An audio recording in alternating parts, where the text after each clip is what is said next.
Friend, তো তোমাদেরকে একটা কথা জিজ্ঞাসা করি যে ইঁচড় খেতে কার কার ভালো লাগে। আমি জানি যে ইঁচড় খেতে সবারই ভালো লাগে, সব ফ্রেন্ডলি সব বন্ধুদেরই ভালো লাগে, কিন্তু আমারও ভালো লাগে। কিন্তু ইঁচড় কাটতে ভাই ভালো লাগে না। আমি জানি সেটাও যে সব বন্ধুদেরও ভালো লাগে না। ইঁচড় কাটতে মানে আঠা এত লেগে যায় যে বিরক্তিকর লাগে। আঠা মানে যেটাতে কাটবে বটিতেও আঠা লাগে, হাতেও আঠা লাগে প্রচুর, সেটা যেতে চায় না। কিন্তু আমি যে পদ্ধতিতে কাটি, হাতে আঠা এতটা লাগবেও না, আর কাটতে একদম সহজ উপায়। আর কাঁঠাল মানে এঁচড় কাটলে পরে মনে হবে না যে এঁচড় কাটছি তারপর দিন কাটবো না, এরকম একদম মনে হবে না। প্রতিদিনই এঁচড় খেতে মনে হবে। তো চলো আমি কীরকমভাবে কাটি সেটা আমার ভিডিওতে গিয়ে দেখে এসো।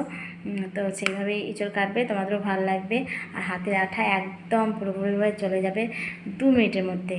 তো চলো ভিডিওটা দেখে নাও আমার।